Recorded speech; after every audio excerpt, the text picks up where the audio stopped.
Pada suatu ketika Guanxing masih kecil, ia selalu diajari menjadi orang yang bijaksana dan mampu memimpin negaranya. Ayahnya juga merupakan jenderal besar yang disegani oleh para prajurit dan lawan-lawannya. Pedang besar dan jurus pedangnya ditakuti siapa saja musuh yang berhadapan dengannya. Awal dari peperangan ini disebabkan alasan Guanxing ingin membalas dendam atas kematian ayah dan kakaknya. Film pun dimulai.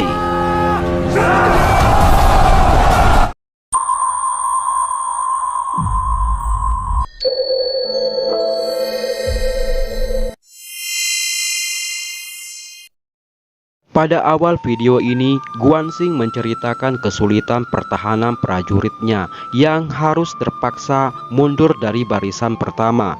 Pasukan Guangxu yang dipimpin ayahnya harus mau tidak mau mereka akan melawan pasukan Wu karena posisi tentara dalam keadaan terkepung. Satu demi satu mental prajurit Shu mulai lemah. Yang tadinya berjumlah ribuan tentara, kini mereka harus melawan pasukan Wu dengan 300 prajurit yang tersisa. Kemarahan Guanxing kepada salah seorang prajurit yang hendak kabur dari medan tempur membuat emosinya melonjak 150 cc. Namun ayahnya mampu menasehatinya dan memberikan arahan kepada semua prajurit yang tersisa. Akhirnya satu demi satu prajurit bersumpah setia kepadanya. Perang pun dimulai.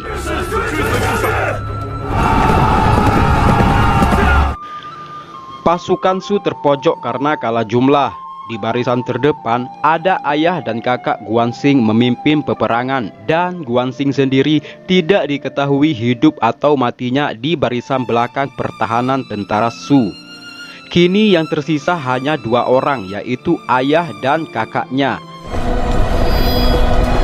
Ayah Guanxing sendiri sedang asik-asik bersama kakaknya membuat bukit mayat dengan pedang sabit yang terkenal tidak memiliki ampun, yaitu pedang sabit naga hijau. Pemimpin perang pasukan Wu menyuruh ayah dan kakaknya Guanxing untuk menyerah. Namun ayahnya menolak dan lebih memilih mati. Hal ini membuat jenderal besar murka dan menghujani ayah Guanxing dengan busur anak panah. Perang pun selesai dan pedang sabit pun raib diambilnya. Guanxing yang berhasil selamat dari perang itu sangat terpukul atas kematian ayah dan kakaknya. Dalam kesedihan itu tampak paman dari saudara ayahnya juga bersedih atas peristiwa perang yang terjadi. Guanxing meminta izin kepada pamannya yang tak lain adalah pemimpin pasukan Shu untuk menyerang balik. Keputusan itu ditolak, yang membuat Guanxing marah dan harus bertindak sendiri.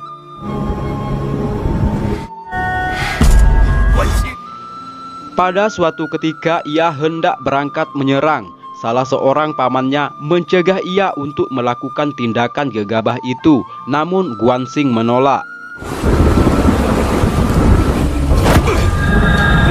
Karena dirasa belum siap dan jauh dari kemampuannya, Guanxing akhirnya berlatih keras dan mulai mengumpulkan informasi tentang denah lokasi pertahanan lawan.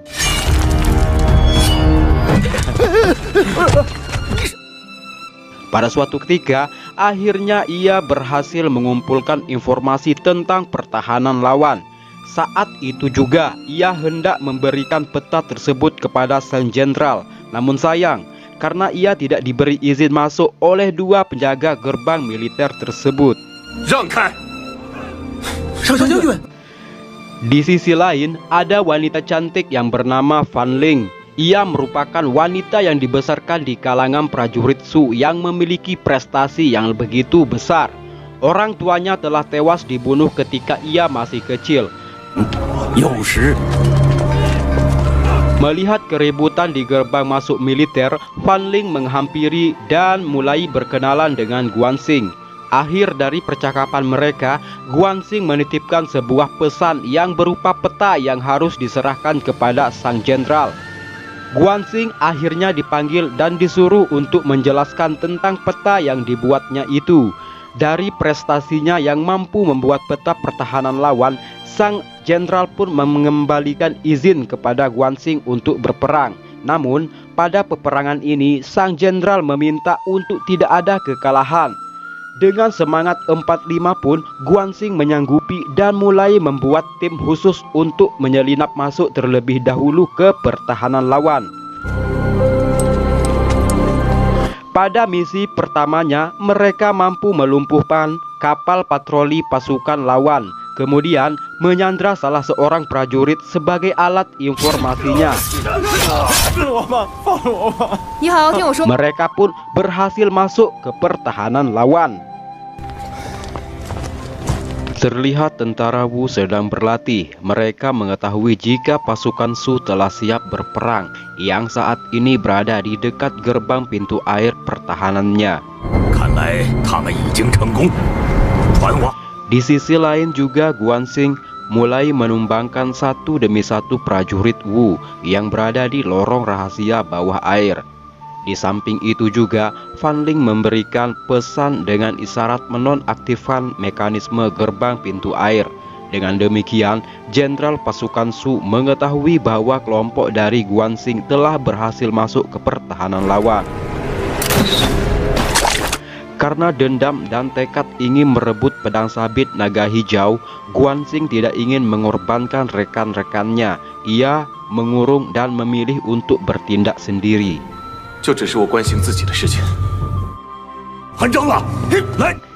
Namun pada suatu saat itu juga, jenderal muda tentara Wu mengetahui keberadaannya dan berpura-pura tidak tahu kalau Guanxing telah masuk menyelinap. Atas perintah jenderal besar, Guanxing tertangkap dan dijebloskan ke penjara terowongan bawah air.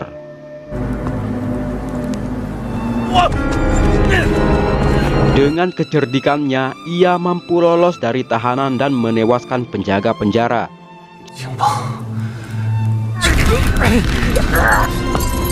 Jenderal muda yang tahu hal itu menjadi marah dan geram. Segera memerintahkan tentaranya untuk membunuh dan menangkap hidup atau mati Guanxing.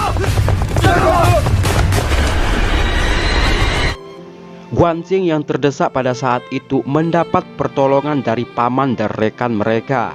Namun, pada pertarungan kali ini, pamannya harus tewas.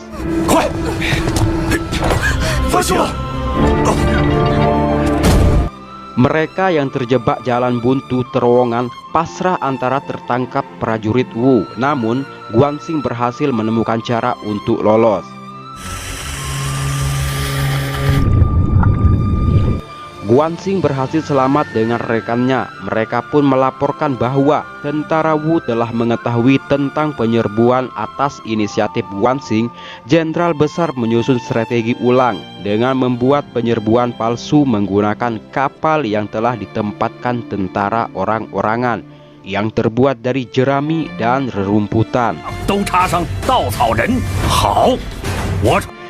Di sisi lain juga, jenderal pasukan Wu melancarkan serangan bertubi-tubi kepada pasukan Shu.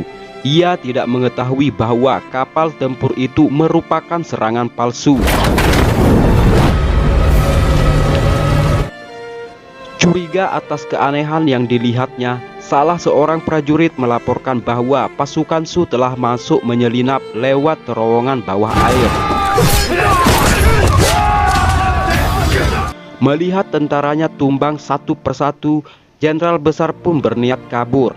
Di sisi lain juga, jenderal muda pasukan Wu telah tewas di tangan salah seorang jenderal pasukan Shu yang merupakan paman dari Guanxing. Menyadari pasukannya telah lenyap, sang jenderal akhirnya terpaksa melawan Guanxing, anak dari jenderal yang telah ia bunuh di masa lalu.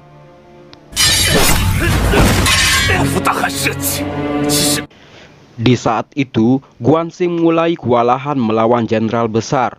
Namun karena dendamnya yang begitu tinggi, ia berhasil menusuk telinga dan merebut pedang sabit naga hijau milik ayahnya. Sang jenderal pun mati tertusuk dengan pedang tersebut.